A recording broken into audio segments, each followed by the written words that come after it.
Yeah, we are the first time live. Yep. Milos, you forced me with this announcement, but diamonds are made under pressure, so we will tackle this challenge. I'm Well, not I sure mean, is even watching live, but we will see. a few people definitely said they will, but if nothing, there's gonna be the saved version, so they can watch afterwards. But Yeah, yeah, I I mean agree. I mean, it's kind of a new thing for me as well. But I was like, okay, let's was thinking, why not do it live? So there's no editing tricks, no nothing that we say like that we prepared or whatever. So it's I mean, obviously we did prepare a bit, but you know what I mean. the editing rate is anyway very low in this podcast. The people are usually extremely happy with what they are saying, and they maybe have like one or two things beside Yarinka. If you watch this Yarinka, you were the only one giving me a headache, but we managed also this. So anyway, first time live here on this Affpal channel. Let me say some quick introducing words. This channel is dedicated to everybody working in the affiliate management space or is an account manager. This is our main target group, but also if you are just working in online marketing as a media buyer, you own a program and so on, we are hoping that you learn something here. And we have also a sponsor, and the sponsor of this live episode, so of this premiere, is Yamileads. It's one of the leading media agencies in this industry, and they are since around 1.5 years also one of my top content partner. We did quite some stuff together, and they are preparing at the moment also something like a very big reportage about my life. So if you need interesting content or consultancy in certain things, they are the guys to help you. And another guy that can help you maybe when you are an affiliate and if you are running stuff or if you want to learn something about affiliate management is Milos from Yamileads. I wrote down he's a very seasoned expert in affiliate management and a great partner to share best knowledge. Let's see if this is true or not. I think it is. So, Well, I Milos, welcome mean, to the podcast, brother. thank you for the kind words, man. I mean, we'll see. At the end of the day, it's what you bring the numbers. So you can work. I've seen many methods that I thought were very crazy and very like unorthodox, but if it works for some people, then it works. But otherwise, definitely there is some one-on-ones that should be followed, especially in affiliate management. I was sort of lucky to be working as a media buyer back in the day, and then also in other digital spheres of digital marketing. So when it came to the affiliate management part, it was easier for me to understand what was going well for an affiliate, what wasn't, what to suggest, and that sort of stuff. And then What job you were doing when you had the long hair, when you were looking really like an IT guy? What job you had back then?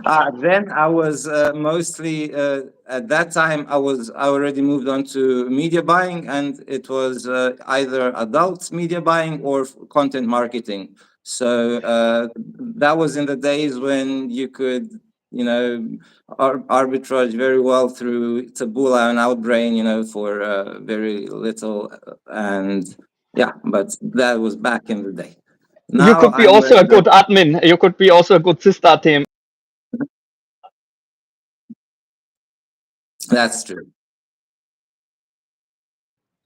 Hello? Test, Yeah, I'm test? here. Yes, it was just a slight. I comment on it. So anyway, let's speak a little bit more about yourself to understand a bit more about your background. So you said back then, 12 years ago, you were already working as a media buyer and you were doing arbitrage stuff there. Why you made this move from this side of the business to the side of affiliate management? What was your Um, motivation? to be honest, at some point, it was the products that I worked on, and basically the whole industry. It wasn't as profitable as it used to be, and the competition increased greatly. And to be honest, I found that working with people, for me at least, was much easier than always looking at numbers, and some people prefer working with numbers. I used to prefer that back in the day, but now I prefer talking to people, and doing that side of the business, but also watching how they grow, how the different offers perform. And I mean, it's definitely satisfaction when you see that somebody that you brought is doing How, great. how long are you doing now already affiliate management? So I think it was just before COVID that Mm? I was like, okay, I will switch definitely to just this, because before that I was working something like a hybrid thing where I was both leading an internal team, but also talking to the account holders, helping them boost their traffic and all that. So I kind of had half of training, but then later on I learned it wasn't enough, because there's just some certain things that you learn. I mean, it just seems so banal at the moment, but just the basics that you should ask every affiliate and all that. Sometimes you just get lost. You start looking at their company and whatever, and then you spend a lot of time on research, while you should be asking the right questions, like, are they okay with your payments? Are they okay with the payment frequency? Are they okay with the verticals that you have, and all that stuff? Is their traffic compatible with your offers? So I mean, even though it might sound really banal, but I know a lot of people who will start, going into other details, asking for offer lists and that sort of stuff. And then you spend 45 minutes with them, sending them offers, whatever. And then they say they don't like your payment plan. So you just wasted an hour.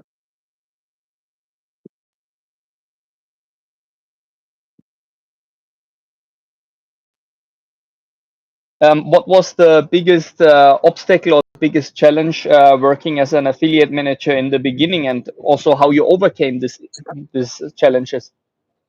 Well, there's been several, to be honest, because there really, I mean, I'll touch upon this a bit later as well, but there really wasn't any sort of literature, like or blogs that were specifically, well, at least that I knew of at that time. But I'm sure that some popped up in the meantime that I haven't heard of. But like, for example, yours is the most precise one that I've seen so far, that just delves straight to the point, like for example, we talked about your book, and it's just, no fluff, it's just straight facts. It will help people with who are just starting off. It will help polish up people who have been seasoned in the industry, so it's so I wish I had something like that when I was starting off, Yeah, me too. but it is what it is, but Uh, also it was some other challenges as well, like for example, when you work with a specific product, let's say a CPA rev share only, and then like all the affiliates back in the day wanted to do just CPL, and then you had to build some sort of trust and relationship with them and show how your product is bringing value and how it's profitable, how the EPCs are good, how whatever, just to basically even get them to test something that potentially might not bring any money to them, what So were that arguments was that you were using to go for this, let's say, for the affiliate, more risky, maybe even more lucrative, but also from the cash flow more problematic approach of working CPA and rev share with you instead of CPL with another partner? What were your strategies and tactics to get them started? so one of the things definitely was to show them some stats, some data, some also provide them with materials like banners, landers, anything they might need, even custom made sometimes. That was really something that helped build trust, but also like show that we're in it for the long term. And that's what I try to. Everybody says that you're in it for the long term, that's become cliche, but you have to show it with your actions, not just words. So that was one of the things. But then also, um, for example, mm, yeah, like I said, the general stuff. So I would like waste time on little things, and then figure out later on that I've been wasting time on it, and then you kind of feel guilty about it, but then you learn from it, so move on to next things. And yeah. I mean, very problematic is the guys that are requesting so many offer links, and you have given them all the information, like payout terms and so on, and then they are still not starting. I don't know how often this is. Oh yes. Oh yes, that is definitely I mean, everybody, if you haven't come across that, then you're not an affiliate manager. Yeah, through that. You have anything found out in the years that helps you to filter out these bullshitters and to focus on the ones that have really like a potential? I mean, 100% you never know Well, it, you but know there what are signs. happens? Yes, there's definitely signs you can see, just like I mentioned, the 101 that you should be doing. You can see how the other person is interacting on the other side. So if you see that they're not asking the right questions, that they're not giving you the right data, let's say you ask them about their company and then they're avoiding the question and whatever. I mean, it can be the simplest things. But then also, at the end of the day, time will tell. So you have to follow up as an affiliate manager, definitely with your affiliates, and then you will see. And sometimes, some affiliates that have been dormant for months will start off, and then others that have been doing great will just die down, even though you've been in touch with them, even though you've been like, in contact and all that. So it really depends on the person. It depends on what sort of traffic they have. Depends also on your connection to the person, because, for example, as you spend more time networking and all that, there's a much higher chance that you might know the boss of that person, or they might know your boss, or whatever. So they might feel more inclined to, you know, send traffic, at least start doing something, and then they will see the results, and hopefully send more. But Mhm. I would have to say, yeah, it's definitely time will tell. As of course you can look for red flags, but like, I've seen some of the affiliates, they exhibited red flags in the beginning, but then they turned out to be totally cool guys. So maybe they were just starting out for that company or something like that.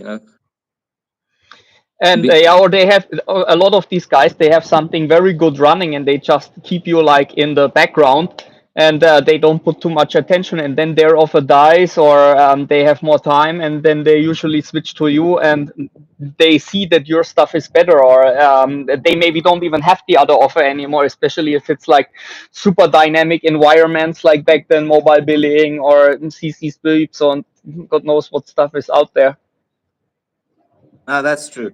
That's true. I mean, it can be really a very dynamic thing, especially with the offers changing, the payouts changing, the everything. So you have to just keep your foot on it, on pretty much everything. So as much as you said, like, with the payouts, with the make sure that you have the links up to date, make sure that the affiliates don't go running off and starting offers that might not even be active anymore, or something like that. Because sometimes, if you don't work in a company that's 500 people, it's going to be tough to every day have, an updated, list. So it's important to work with your affiliate manager and, just check whether the offer is active, whether the link is up to date, whether just, it happens. Sometimes, 85, 95% of the time it will be as it should, but, those 5% of the time is why you should definitely check and make sure. Yeah, that happens quite regularly, and especially when you reactivate affiliates, it's absolutely mandatory to check their company details, their payout details, if the postback, especially the postback, is still up to date. Oh Otherwise, this yes. kind of stuff explodes in your face. And we have here the first question. It's from Julian YLY, not YMCA. Cheers, man. What are you talking? What you talking about, guys? I just joined.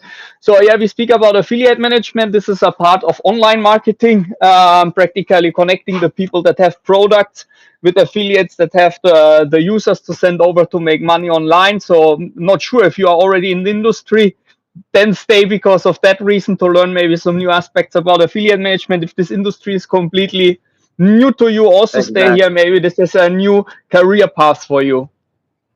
Exactly. And yeah, so just in case you missed it, but I also missed to mention it, I'm working with Yamileads at the moment. We're a performance marketing network. We have, different verticals, own products, get in touch, let's make some money together, all the good stuff. Actually, now pops a And question up that shout you are out to managing. That Jana you and are Molly managing. in chat. I'm not in, but sounds interesting. Yeah, okay, then stay tuned. We will talk here for sure like 20, 30 minutes more. And also, I have published a book called the Affiliate Management Starter Kit. You can find it on affpal.net, that you can get for a penny. And that explains the job a little bit more. Or you just check up out later on a little bit more videos that are on this channel. Actually, with mentioning Yummy Leads, you bring up a very interesting topic because you have with adult offers in Japan something very interesting. Correct me if I'm wrong with that, but I remember that from Qashqai's.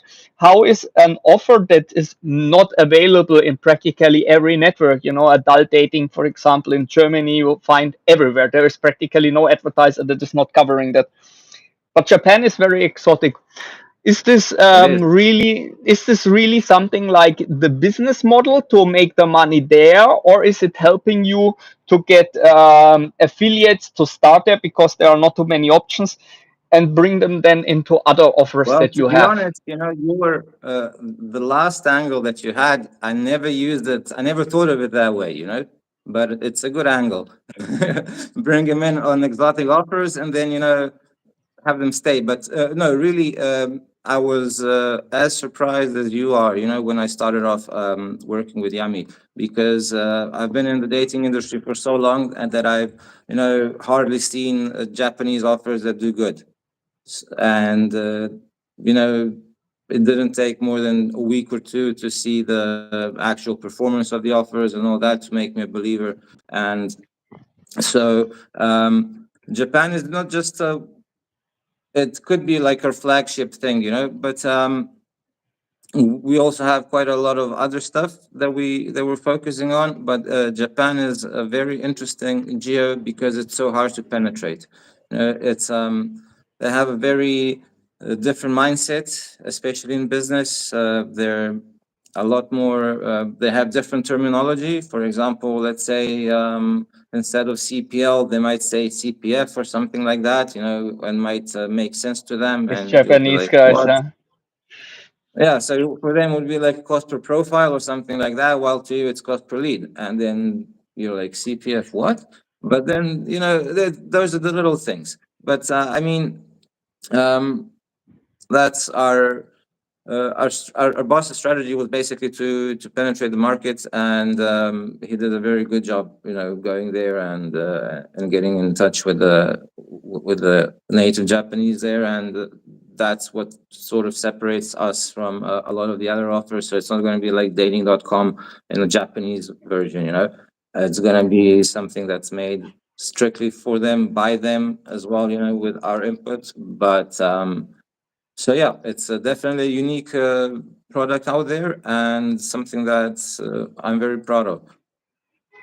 what I mentioned is really something that you can use, because also when we spoke in Qashqai, it was for me very interesting that you have like a Japanese offer, but you are not like a Japanese guy, so we can speak nothing against Japanese people. I was there, I love the country, and so on. Oh, of Nowadays, you course. have to say this as a disclaimer, but it's easier to make the business with somebody that is from the same culture and speaks also, let's say, your language or like a common language fluent.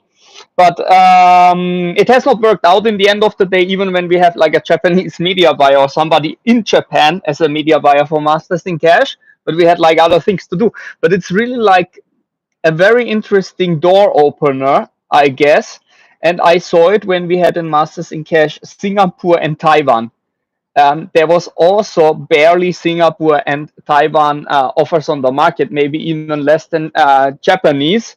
And Singapore was easy because it's like a melting pot of culture, so everybody speaks English. But in Taiwan is Chinese, so we had luck to help somebody to make the offer for us, and we got so many affiliates that said like, "Wow, you guys have Taiwan, you guys have Singapore, let's work together." And we made not a lot with that. I'm not even sure if the offers ever went into a profit with us, but the connections we made with it was fantastic. It paid off 10 times for this. No, definitely. I mean, that's something. Obviously, you start off with that, but then if they don't have that, or they're definitely going to be interested. When you say um, Japan, and yes, as Moore says, line app offers are the best, definitely.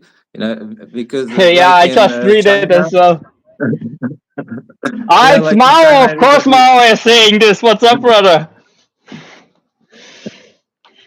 everybody I'm uses line in Japan. So it's definitely something that helps also us as advertisers, but also affiliates, because we're able to follow everything through the line API. So hmm. it's very simple for the person to sign up, and because they use it for pretty much everything, they already usually have their credit card info in there already, and so it's very, very simple for them. And I mean, there's a reason it's called a two-click flow. Like back in the days. I mean, back in the days it was one click, but still makes a little bit nostalgic here.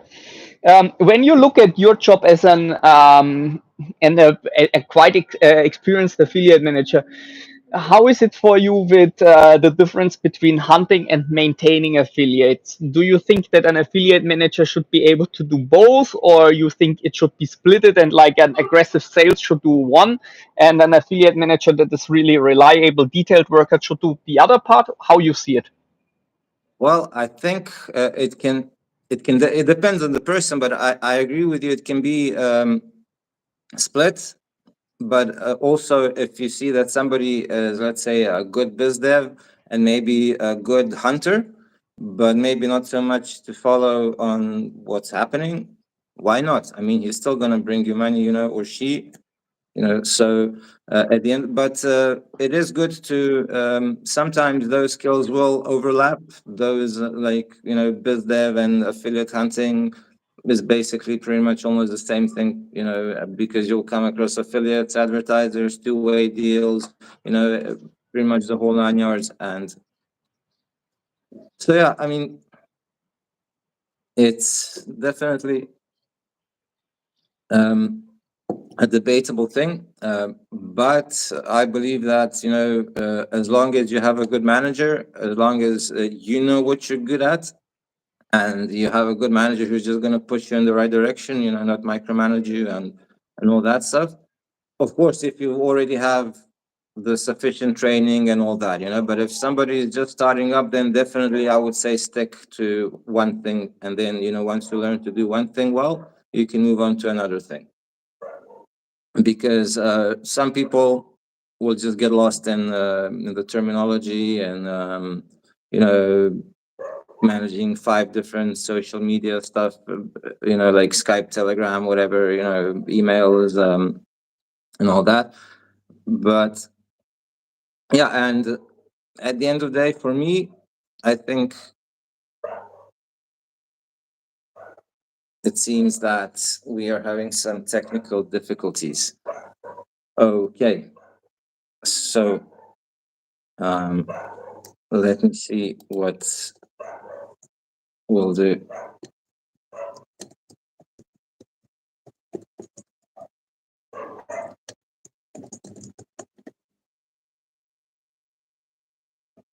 All right. Well, thanks to everybody that were able to make it. I think we will resume shortly. We've had some technical difficulties, but thank you for your patience. All right. See you soon.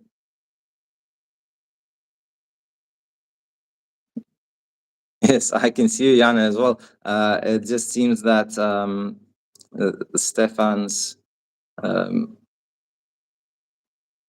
thing is not working properly. So it could be the phone, the connection, but we'll see. Okay. Well, then let me check with him and we'll be back real quick. Thanks for coming.